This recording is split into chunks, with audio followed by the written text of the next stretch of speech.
Bhagavad Gita is a book of mankind's collected experience of and answers to life's most basic questions. Who I am, from where do I come, what is my purpose and destiny, and most practically, how do I find happiness? These podcasts originate in the lectures of Neil Bhatt, a disciple of Swami Chinmayananda.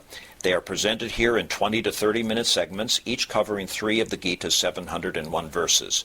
Welcome to Gita Wisdom for Daily Living. We are now discussing chapter 2, Sankhya Yoga, Yoga of Knowledge.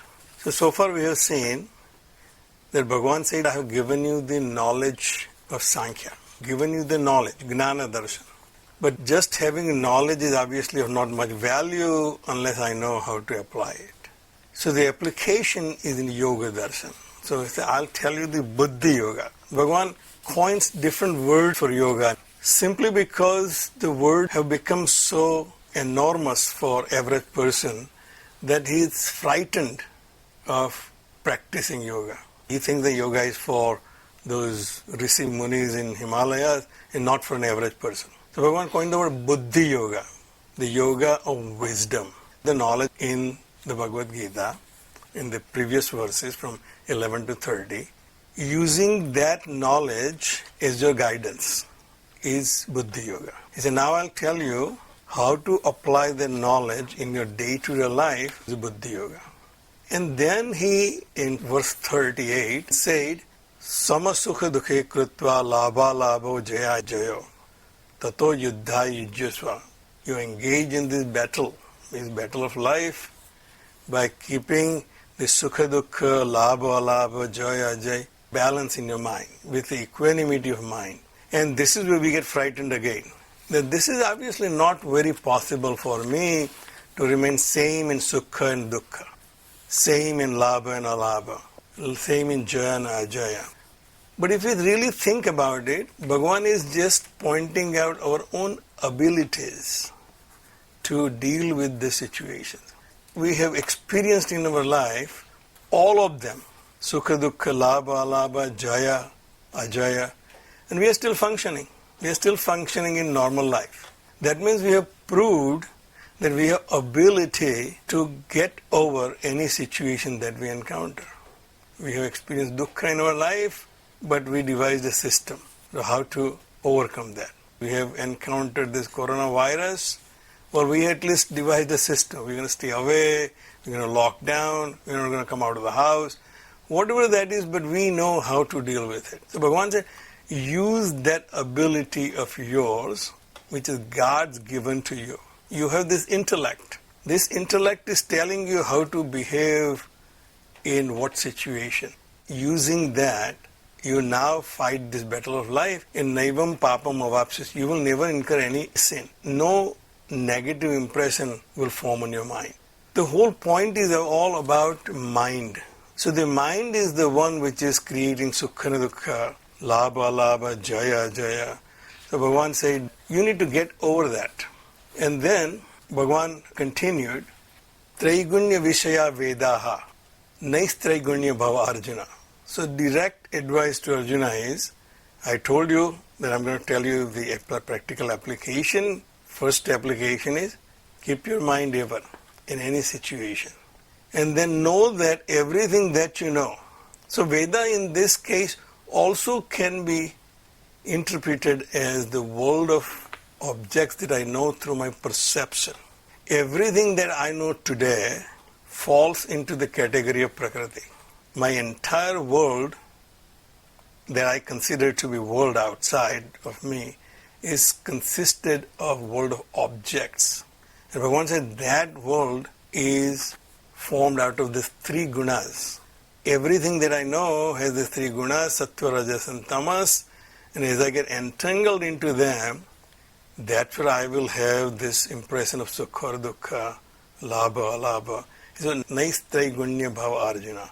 That was a direct advice to Arjuna, and through Arjuna to us, that you need to go beyond this sense objects. Simply because if your goal is to find permanent happiness, and if you're going to continue put your efforts in acquiring and accomplishing things in this world, you will be disappointed. because they do not have any capacity to give you what you're looking for. So then Bhagavan said that I will now tell you what yoga is all about. So last verse which we have seen, verse 48, Bhagavan defined the word yoga. And before that, in verse 47, he told us our own limitations and how to overcome those limitations. And there is also a caution in that. So he said, Karmani eva adhikarate. In your hand, all you have is to act in present. But if you expect particular results, then you will be disappointed because it is not in your hand. And therefore, he said, never act in this world with a particular goal in mind. It is also Bhagavan is demolishing all the wrong notions about Karma Kand. In Karma Kand, which is Purva Mimamsa, everything is about the fruits of your actions. You perform this yagna and you will get this result. You will do this and you will get this. And ultimately, you perform the greatest yagna of all and you will achieve the Swarga. And even there it says the Swarga is temporary. As long as you will have those punyas, you will stay in Swarga, but then you come back, do it again, and that cycle will continue. So Bhagavan demolishes that and say, do not perform any action with fruits in mind. But then there is a danger in that if that's the case, then I may become inactive. Therefore Bhagavan says, never get attached to inactivity also. Because activity is the only way you will achieve your goal of getting permanent happiness. So in verse 48, Bhagavan clearly indicated what we should be doing. So, yogastaha kuru karmani sangam tyaktva dhananjaya siddhi asiddhi samo bhutva samatvam yoga uchyate. Very first definition in Bhagavad Gita, that equanimity of mind is yoga. Yoga is to connect, and what I'm connecting with is my true self, which is of the nature of Ananda. That's why I'm seeking Ananda all the time, because I'm seeking my own nature. Bhagavan said, have your mind in equipoise, you'll be able to see your own self. So we have learned in Yoga Shastra, it says, the chitta is like a mirror. I think that I am because I'm thinking. That thinking entity, as long as it is not clear, then I will be reflecting all the outside world in it. If that thinking entity is clear, then I will be reflecting my own self, my own nature, which is Ananda. Patanjali Rishi defined yoga as chitta vritti nirodha. Well, here chitta vritti is just my mental agitations. As long as I can calm down my mind, I'll be able to see clearly what my goal is. So Bhagavan has now simplified the definition of yoga. That yoga is nothing but keeping your mind in balance. We all are capable of doing so, even though we get afraid of the word yoga, because we always see it as something other than my life and other than my own actions and other than my own self. When you look at it from your own perspective, it's your life, yourself, and how you act.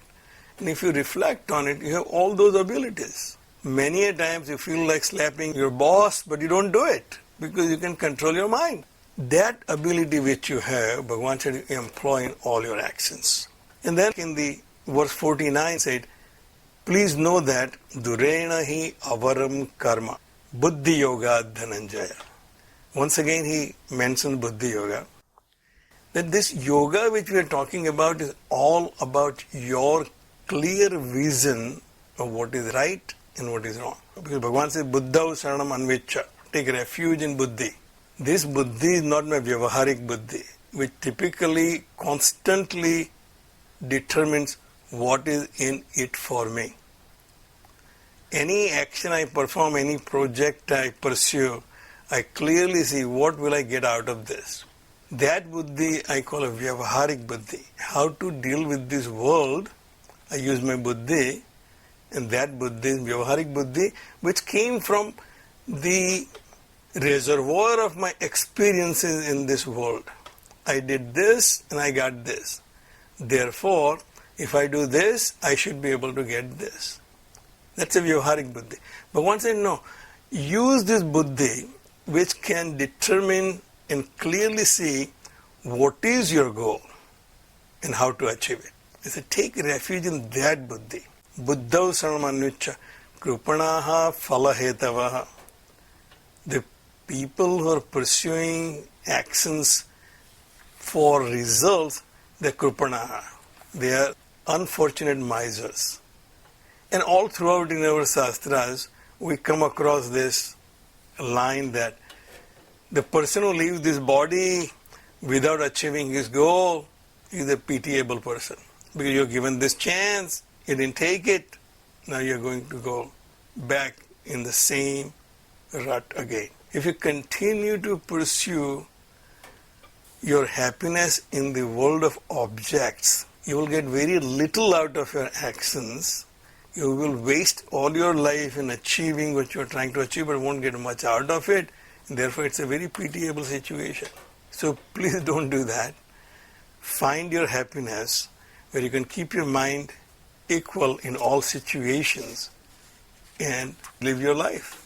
So next verse, verse 50, says, Buddhi yuktaha jahati iha ubay sukruta duskrute. So who is an intelligent one? All my life, all I do is take credit. This is what I did, I didn't do that. What? Anything which I did, which I then realized it was not the right action, I right away try to disown it. No, I didn't do it, it was not my fault. But then take credit for actions which are I consider to be good. Other people may not consider them good, I consider them good, so I take credit for them. And Bhagavan says that's very common to you. But remember, that's not a very intelligent way of living. Because by taking credit or by trying to disown your bad actions, you're becoming the agent of that action.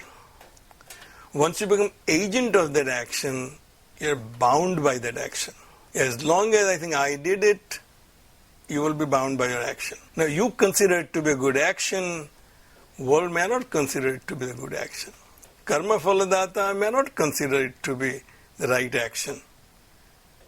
And therefore, you will be bound by whatever the results come. And then you will be either disappointed or elated. See, Buddhi Yukta, one who has achieved this wisdom that the goal of life is to find that permanent happiness. And the permanent happiness will be achieved by having a very Suddha Antaratma. Jahati Iha, right here and now, he will disown all his actions, good and bad. So that's the first technique Bhagavan is giving us, how to achieve this. Act in this world, never become attached to inaction, but do not own any of your actions. In other words, don't become the agent of your actions. Consider you to be the nimitta matra. As long as you know your swadharma, performing your duties, that's all you have to worry about. Everything else, you disown it. Tasmad yogaya yujyasva. So therefore, you engage in yoga. Previously, he told Arjuna, tata yuddhaya yujyasva. Engage yourself in this battle of life. Now he says, and therefore, you engage in yoga. And he has already defined the yoga, samatvam yoga uchyate. Equanimity of mind is yoga. No matter what the situation is, I will remain enthusiastic about living this life and perform actions. If I can keep my enthusiasm of acting in this life, that is equanimity of mind. When will I get that? Yoga karmasu kaushalam. When I perform my ordained duties, my duties with enthusiasm and with efficiency. Yoga karmasu kaushalam. Dexterity in action is yoga. If I can perform my actions efficiently in any situation, whether it's good or bad, conducive or unconducive, Bhagavan says you achieved yoga. You achieved the union with your own self. Yoga karmasu kausalam. That's the second definition. We will have several definitions of yoga throughout Bhagavad Gita. We've already seen two. Samatvam yoga uchyate, yoga karmasu kausalam. They're all in line with what Yoga Sutra says, yoga chitta vritti nirodha. If my mind is not agitated, then only I can achieve all of this situation. So in science, if you have different definitions of the same term, you'll get confused. Like yoga also we have learnt as acquiring something which I don't have. So buddhi should be using its own discrimination of what we are discussing here. So it says the yoga karmasu kausalam. If I can perform my actions in any situation required by my duties, the roles which I take will come with their own duties. Once I've taken the role, I have to perform the duties. And if I can do them efficiently without getting entangled in them, then I have achieved yoga. The yoga karmasu kausalam. Bhagavan says, karmajam buddhiyuktahi phalam tyaktva manishinaha. How an intelligent person who has understood the wisdom of this yoga, he will act in this life. Buddhiyukta, one who is now endowed with this wisdom of how to act in this world in an intelligent way, what he does? Karmajam hi phalam tyaktva. Manishinaha. Manish is the buddhi. Mana isha. One has the control over the mind is a manishi. One who has controlled his mind, so now it is receiving impressions from outside, but is remaining indifferent. The mind is where we feel happy or unhappy, success or failure. All those impressions or reactions of mind, if I can control as the Lord of my mind, then I become Buddhi Yukta. Then now I have the real wisdom, the real intellect, which is guiding me what is right and wrong. And therefore, what does he do? Karmajam hi phalam tyaktva. He gives up all the fruits which are born out of actions. He does not take any agency for, I did not do it, I have nothing to do with it. I will accept what comes to me as a prasad from the Lord. Whoever is in control of this entire universe and also have a control over me, whatever results he gives of my actions, I'll accept them as his prasad, not my right to get the results of my actions. Karmajam hi phalam tyaktva manishina, who has control of his mind. Such a person is buddhi yukta. Now he has the wisdom of what is right and wrong. Janma bandhar vinur muktaha padam gacchanti anamayam. Such a person will get out of this rut of birth and death, the janma bandham, this bondage of various states of existence. In this life also, I take one role and then bound by that role. And then I say, this is not working out, let me do something else, and I take another role and get bound by that again. I was a bachelor, got married, and then I should become a father. So we keep changing our roles. This is also another janma. These are also, in our lifetime we have experienced that we have lived through many, many incarnations. And Bhagavan said this will continue. If I can get rid of my ignorance right now, then padam gacchanti anamayam. I'll reach that state which is beyond all evils. So all the evils which are bothering me, giving me dukkha, if I want to go beyond that, then I have to do the following. Karmajam hi phalam tyaktva. All fruits of actions, I should disown them. I disown all my actions, whether good or bad. I also disown all the fruits of those actions. If that happens, janma bandhan nirvimuktaha, that person becomes free of this rut of taking one state of existence into another state of existence. He becomes permanent in his existence, which is where we will stop. Om Sarve Bhavantu Sukhina Sarve Santu Niramayaha Sarve Bhadrani Pashyantu Ma Kaschid Dukkha Bhag Bhave. Om Shantihi Shantihi Shantihi. Harihi Om. Shri Gurubhyo Namaha. Harihi Om.